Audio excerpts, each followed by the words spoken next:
സഹോദരി കലാസ്നേഹികളെ, ഒരു അതിഭീകരനായ കാമുകന്റെ അപരാധ കഥയാണ് നമ്മളെന്ന് വറക്കാൻ എടുത്തിരിക്കുന്നത്. മുഖവരയൊന്നുമില്ലാതെ നമുക്ക് ആരംഭിക്കാം. ആരംഭം തന്നെ നമ്മളൊരു കാളയാണ് കാണുന്നത്. ടൊവിനോ ശബ്ദം കൊടുത്ത ഈ മുതുക്ക് കാളയാണ് ഈ സിനിമയിലെ കാലൻ. നമ്മുടെ നായകൻ ആത്മഹത്യ ചെയ്യാൻ പോകുന്നതും കാണിച്ചാണ് സിനിമയുടെ ആരംഭം. ഇനി അങ്ങോട്ട് പണം കാണുമ്പോൾ നമ്മൾ പോലും കരുതി പോകും ഇവ ആദ്യ കുഴി വീണ് ചത്തിരുന്നെങ്കിൽ എന്ന്. ഇനി ഇത് നായകന്റെ നിഷ്കളങ്കയായ അമ്മ. ഒരു ചാക്ക് നിഷ്കളങ്കത ഇവർ ഈ സിനിമയിൽ കാണിച്ചു വെച്ചിട്ടുണ്ട്. അത് ഞാൻ വഴിയെ കാണിച്ചു തരാം. ഇനി നായകനായ ലുക്മാന് പ്രത്യേകിച്ച് പണിയൊന്നുമില്ല. പ്ലസ് ടു കഴിഞ്ഞതും സച്ചിനാകാൻ നടക്കുകയാണ്. ഇവിടെ ഒരു കോമഡിയാണ്. മാസിൽ വന്ന് ബാറ്റ് ചെയ്യുമ്പോൾ ഗോൾഡൻ ഡക്ക് ആവുന്ന സീൻ. ഈ കോമഡി കണ്ട് നമ്മൾ ഇനി ഇളിബിനായിരിക്കുമ്പോൾ തലച്ചോറ് നമുക്ക് പറഞ്ഞൊരു ഈ സിനിമയുടെ അവസ്ഥ എന്താണെന്ന്. അങ്ങനെ ഇരിക്കുക അവർ ബാലൻ മാഷിനെ കാണുകയാണ്. ബാലൻ മാഷ് ചോദിക്കും, മോ എന്ത് ചെയ്യണ്? പാവം നിഷ്കളങ്കയായ അമ്മ. ഈ പടത്തിന്റെയൊക്കെ ട്രെയിലർ പോലും 2x ഇട്ടേ കാണാൻ പറ്റും. നമുക്ക് അമ്മയുടെ ഒന്നിനോട് നിഷ്കളങ്കത പരിചയപ്പെട്ടാലോ? എത്ര പേരിരുന്ന കളി കാണണേ? കറണ്ട് കാശ് എത്രയാവുന്ന എന്റെ വിചാരം. ജയിച്ചോ? ആ മഞ്ഞക്കുപ്പായിട്ടിരിക്കുന്ന SMVD ജയിച്ചോ? മലയാള സിനിമയെ കേരള ബീവറേജസ് കോർപ്പറേഷൻ സ്പോൺസർ ചെയ്ത ആദ്യത്തെ സിനിമയാണ് ഇതെന്ന് തോന്നുന്നു. കാരണം ആപ്പ് വെക്കുമ്പോൾ ഓരോ സീനിനിടയിലും 2 വെള്ളമടി അവർ കുത്തിക്കയറ്റുന്നുണ്ട്.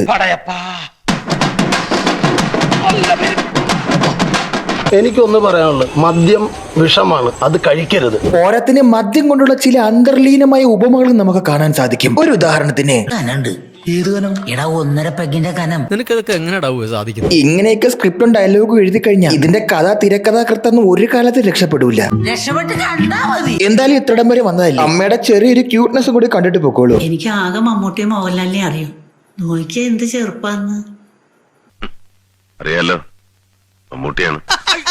മമ്മൂട്ടിയെ തള്ളേക്കാലം മൂത്തതാണ്. കോട്ടയം കുഞ്ഞിന് പിന്നെ 80 വയസ്സാണ് തള്ളേ. ഇത്രയും നിഷ്കളങ്കതയുള്ള ഇവര് ഗിന്നസ് ബുക്കിൽ പിടിച്ച് കയറ്റിയിരുത്തണം. അങ്ങനെ കേസ് നമ്മുടെ നായകൻ ബാലമാഷിന്റെ സഹായത്തോടു കൂടി വീണ്ടും കോളേജിൽ ചേരുകയാണ്. എന്തായാലും മോനെയും കൊണ്ട് കോളേജിൽ വന്നതല്ലേ, അവിടെ 2 ക്യൂട്ട്നെസ് നിഷ്കളങ്കത ആയിക്കളയാന്ന അമ്മ. ഹോസ്റ്റലിൽ താമസിച്ചോടിക്കട്ടെ. എന്താ പക്ഷെ നിനക്ക് എങ്ങനാ മൈനെ ഇങ്ങനെ പറയാൻ കഴിയുന്നത്? ഒരു നാട്ടുപുറത്തുകാരി ശ്രീദേവി കുട്ടിക്ക് നെറ്റിയിൽ കുറിയും തലയിൽ തുളസിക്കതിരും വെക്കാനല്ലാതെ ഹോസ്റ്റലും ഹോട്ടലും തമ്മിലുള്ള വ്യത്യാസം എന്തെന്ന് അറിയണമെന്നില്ല. അർജുന് കെമിസ്ട്രി ഇഷ്ടല്ലേ? അങ്ങനെ കട്ടയുള്ള ഭക്ഷണമൊന്നും കൊടുക്കണ്ട മാഷേ. വല്ല ദോശ ഇഡ്ഡലി എന്തേലും കൊടുത്താ മതി, അവൻ കഴിച്ചു. എങ്ങനെ ഇരിക്കണ്? പ്രൊഡ്യൂസേഴ്സിന് ഈ പൈസ വല്ല ഗോൾഡിലും ഇൻവെസ്റ്റ് ചെയ്തുകൂടായിരുന്ന അപ്പൊ അത് നല്ല ലാഭം ഉണ്ടാക്കി കൊടുത്തേനെ. കെമിസ്ട്രി എന്തെന്ന് അറിയാത്തൊരു തള്ള. ആധാറുണ്ടാവുണ്ടെങ്കിൽ കാണിച്ചിട്ട് പോയാൽ മതി. അത് ഇതാണ് ചോള രാജകുമാരി. അവള് വളരെ സുന്ദരിയായിരുന്നു. എത്ര ഐശ്വര്യമുള്ള മുഖം അല്ലേ? അപ്പോ ഇതാണ് നമ്മുടെ നായിക. വന്ന വാക്കി തന്നെ വഴിയിൽ കിടന്ന് ക്യൂട്ട്നെസ്സും സ്നേഹവും പാസവും കാണിക്കുന്ന നമ്മുടെ അമ്മയും മോനെയും കണ്ട് നിന്ന് ഇപ്പോൾ നായിക അവരെക്കാളും നല്ലല്ലോ ക്യൂട്ട്നെസ് എനിക്കിടെ അറിയാമെന്നും പറഞ്ഞു അവിടെ നിന്ന് 2 ക്യൂട്ട്നെസ് അങ്ങ് ഒലിപ്പിക്കുകയാണ്. ഇനി ഈ സിനിമയിലെ മറ്റൊരു ദുരന്തമാണ് ഇത്. ഫസ്റ്റ് ഡേ ക്ലാസ് വെച്ച് പരിചയപ്പെട്ടിട്ട് ഹോസ്റ്റലിൽ വിളിച്ചോണ്ട് റൂമിൽ കയറി അവൻ കരാട്ടെ ബ്ലാക്ക് ബെൽറ്റ് ആണെന്ന് പറയും. എന്നിട്ട് ഒരു ലുക്മാന്റെ അടുത്ത് കണ്ണിൽ കുത്തി കൊടുക്കാൻ, അത് ഞാൻ ടെക്നിക്കൽ പരമായി തടുത്ത് കാണിക്കാന്ന് പറയും. ലുക്മാൻ 3 അവൻ വെച്ച് കുത്തി കൊടുക്കും. എന്നിട്ട് പിറ്റേ ദിവസം രാജമാണിക്യത്തിൽ മ്യൂസിക് ഇട്ട് വന്ന് നിൽക്കും.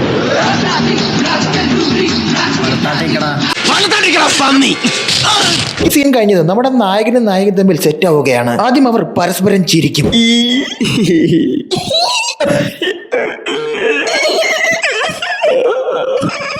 എന്നെ പ്രേമിക്കണം. വെറുതെ ചെറുക്കന്റെ മനസ്സിൽ ഓരോന്ന് ഇട്ട് കൊടുത്തിട്ട് ഇനി അങ്ങോട്ടൊരു പ്രമുഖൻ പറഞ്ഞ പോലെ പാട്ടുകളുടെ വയറിളക്കിയ പോലെ പാട്ട് കാണാം.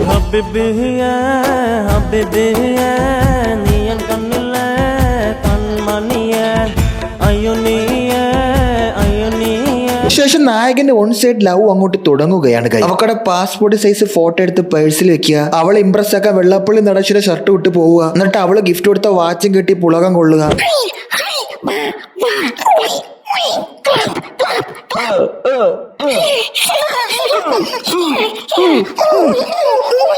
ക്യൂട്ട്നെസ് കഴിഞ്ഞതും ഒരു പാട്ട്. 2 മണിക്കൂറുള്ള പടത്തിൽ 1.25 മണിക്കൂറും പാട്ടാണ് ഗൈസ്. പിന്നെ കുറ്റം പറയരുതല്ലോ, പാട്ടുകളൊക്കെ വളരെ മോശമായിട്ടുണ്ട്.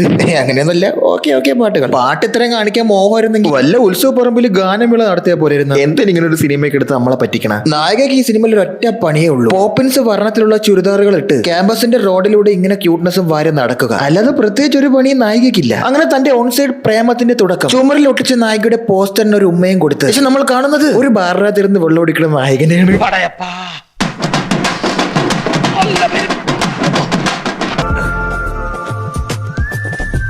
ആ ബോർഡ് കുത്തി വെച്ചിട്ടുണ്ട്. ഇനി എന്ത് ഊളത്തരം വേണേ കാണിക്കാം. എടാ ഇത് എന്താ ഇത് ബിവറേജസും ബാറും വെച്ച് നിങ്ങൾക്ക് വല്ല കൊളാബ് ഉണ്ടായി സിനിമയിൽ? ഏതോ മദ്യം മുതലാളി പ്രൊഡ്യൂസ് ചെയ്ത പടമാണിത്. ഇനി വെള്ളം അടിച്ച പൊക്കാതിരിക്കാൻ ഒരു ടെക്നിക് ഉണ്ട് ഗൈസ്. നല്ല പാരച്ചൂട്ടിന്റെ വെളിച്ചെണ്ണ വാലൊഴിച്ച് കുലുക്കി തുപ്പുക. ശേഷം ഒരു പാക്കറ്റ് കോഫി പൗഡർ കൂടി പൊട്ടിച്ച് വാലിട്ട് ചവച്ച് തുപ്പി കളയുക. അങ്ങനെ ചെയ്താൽ പിന്നെ പാമ്പ് വാസം പോലും കണ്ടുപിടിക്കില്ല ഏത് ബ്രാൻഡാണ് അടിച്ചതെന്ന്. പക്ഷെ ഇതല്ല എനിക്കിഷ്ടം, ഈ ടെക്നിക്കാണ്. ഈ ആട്ടുംകാട്ടം തിന്നോ ഷാജേട്ടാ? ആട്ടുംകാട്ടം ചവച്ച കള്ളിന്റെ മണം കിട്ടി. എന്ത് മനുഷ്യനാണോ? തല ചവർപ്പുണ്ട് കേട്ടോ. അങ്ങനെ കുറച്ച് ധൈര്യമൊക്കെ രക്തത്തിൽ കലർത്തി നായകൻ തന്റെ പ്രണയം ചെയ്ത് തുറന്നു പറയാൻ നിൽക്കുമ്പോ നായക പറയും അവളെ കല്യാണം ഉറപ്പിച്ചെന്ന്.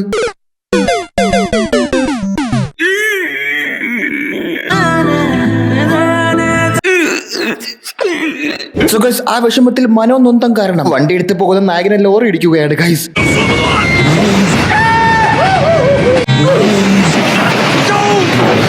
അത് കഴിഞ്ഞ് നമ്മൾ കാണുന്നത് ഒരു പാട്ട്.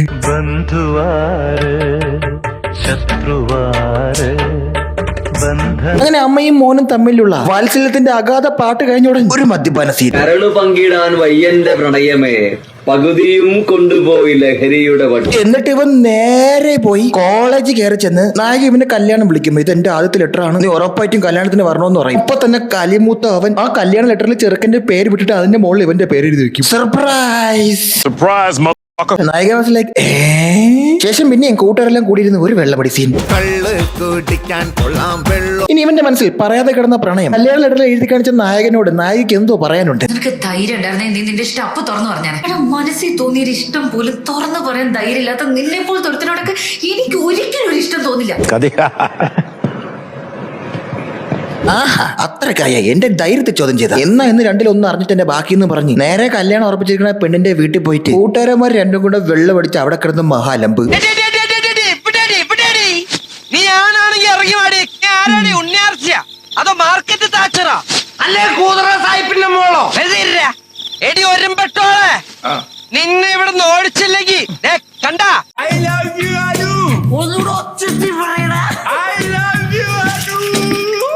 കേമോ എന്ന് പറഞ്ഞാ പോരാ, തോൽവിയുടെ പടുകുഴി. ഈ സംഭവത്തിന് ശേഷം നായകൻ കോളേജിലെ പഠിത്തം അങ്ങ് അവസാനിപ്പിക്കും. അപ്പൊ അവക്ക് വിഷമം. അവള് നേരെ നായകന്റെ വീട്ടിൽ വന്ന് അമ്മയെ കണ്ട് ചോറും വാങ്ങിച്ചു നിന്നിട്ട് അവന്റെ അടുത്ത് രണ്ട് തൊലിഞ്ഞ ഉപദേശം. അമ്മയെ പറ്റിക്കാൻ ആ അമ്മയ്ക്ക് നിന്നിലുള്ള പ്രതീക്ഷ എന്താന്ന് എനിക്കറിയും. അതിനുശേഷം അവള് പറയും എനിക്ക് എന്തായാലും നിന്നെ പ്രേമിക്കാനൊന്നും പറ്റൂല കൂട്ട, പക്ഷെ നമുക്ക് നല്ല സുഹൃത്തുക്കളായി തുടരാം. ഗസ് വാട്ട് ഗൈസ്, ഈ സീൻ കഴിഞ്ഞതും നമ്മൾ അടുത്തതായി കാണുന്നത് വെള്ളമടി വിത്ത് പാട്ട്.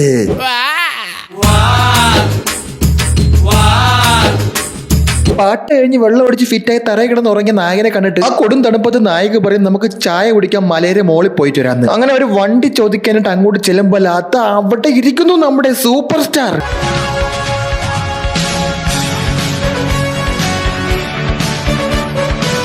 ഞാൻ ആരോ ഏട്ടാ. എന്നിട്ട് ടൂറിന് പോയ അവർ ഒരു കൊടും തണുപ്പത്ത് ബൈക്ക് കൊടുത്തൊരു മലയുടെ മോളിൽ പോയി അവിടേക്ക് കിടന്ന് കറങ്ങി കുറെ നേരം കഥയൊക്കെ പറഞ്ഞിട്ട് അവിടെ നിന്ന് ബോറടിച്ചെന്നും പറഞ്ഞ് വീണ്ടും വണ്ടി എടുത്ത് താഴെ വന്ന് ബസ്സിനകത്ത് കയറി ഇരുന്ന് സംസാരിച്ച് അവര് മെഴുകി. എന്നിട്ട് ഒടുക്ക അവള് പറയും എന്നെ കൊണ്ട് ഇത് പറ്റുമെന്ന് തോന്നണില്ല, എനിക്ക് നിന്നെ എന്തായാലും പ്രേമിക്കാൻ പറ്റൂടാ കൂട്ടാന്നൊക്കെ പറയും. അത് കേട്ടെന്നും വീണ്ടും അവന് കരച്ചിൽ വരും. പിന്നീട് നമ്മൾ അറിയുന്നത് അവൻ ആക്സിഡന്റ് ആകുന്നു എന്നാണ്. അവൻ ആക്സിഡന്റ് ആയെന്നും പറഞ്ഞ് ഇവള് വിളിച്ചു ചോദിക്കും. അപ്പൊ ഈ ചെറുക്കൻ പറയും നിനക്കൊന്നും പറഞ്ഞാ മനസ്സിലാവില്ല, നിന്നോടത്ത് നെഞ്ച് പൊട്ടിയിട്ടാണ് അവൻ ലോറി കൊണ്ട് ഇടിച്ച് കയറ്റിയെന്നാ. കഴിവേറികളെ അവൻ ഇവളോട് പ്രേമം തോന്നിയ അവൾ എന്ത് ചെയ്തടാ? ഈ പറയണേലൊക്കെ ഒരു ലോജിക്ക് വേണ്ട എഴുത്തുകാരന്മാരെ. 2002 സ്ക്രിപ്റ്റ് ചെയ്ത് വെച്ചിരുന്നത്, അതിനെ കിടന്ന് ഇപ്പൊ സിനിമ ആക്കി വെച്ചേക്കണ്. എന്തായാലും അതിനുശേഷം നമ്മൾ വീണ്ടും കാണുന്നു ഒരു മദ്യപാന സീൻ.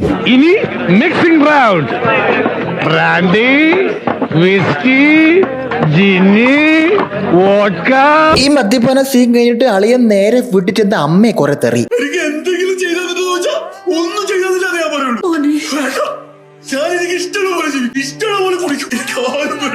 കറക്റ്റ് അങ്ങാടി തോറ്റിന്റെ അമ്മയുടെ ഒക്കത്ത്. അത് മാത്രമല്ല ലുക്മാന്റെ അഭിനയം നോക്ക്.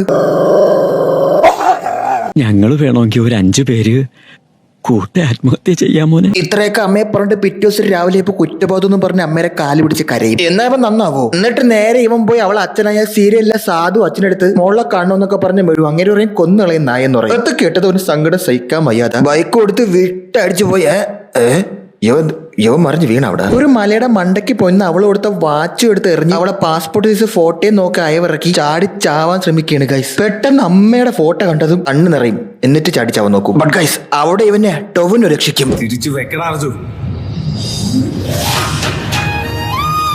ഞാനൊരു ഹെൽപ്പിംഗ് മെന്റാലിറ്റി ഉള്ള ആളാണ്. എന്നിട്ട് അവൻ നേരെ പോയി അമ്മയെ പിടിച്ച് ബൈക്ക് ഇരുത്തി ലുലു മാള് കാണിച്ചിരാന്നും പറഞ്ഞ് അവരെ പാടത്തോടെ കൊണ്ടുപോയി സിനിമ അങ്ങ് അവസാനിപ്പിക്കുകയാണ്. ബാലരമയിലും ബാലഭൂമിയിലൊക്കെ പറഞ്ഞ ഗുണപാഠ കഥയില്ലേ, ഒന്നി നമ്മള് കാമുകിക്ക് വേണ്ടി ജീവിക്കുക, അല്ലെങ്കിൽ നമ്മൾ അമ്മച്ചിക്ക് വേണ്ടി ജീവിക്കുക. അതാണ് ഇതിലെ ഗുണപാഠം. ഞാൻ പറയുന്നത് നിങ്ങൾക്ക് വേണ്ടി ജീവിക്കുക. Love your self first, put your self first, self love comes first. അപ്പൊ ശരി ഗൈസ്, ഈ സിനിമ ഇവിടെ അവസാനിക്കുകയാണ്. ഈ സിനിമയെ എനിക്ക് റോസ്റ്റ് ചെയ്യാൻ തോന്നിയില്ല, കാരണം മാനസികമായി ഞാൻ സങ്കല്പത്തിലായിരുന്നു ഈ പടം കണ്ടുകൊണ്ടിരുന്നപ്പോൾ. എന്റെ മാനസിക സങ്കല്പം കഴിയുമ്പോൾ അടുത്തൊരു റോസ്റ്റുമായി ഞാൻ വരാം. അപ്പൊ ശരി ഗൈസ്, നമ്മൾ ഇനിയും കാണും. താങ്ക്സ്. Love you.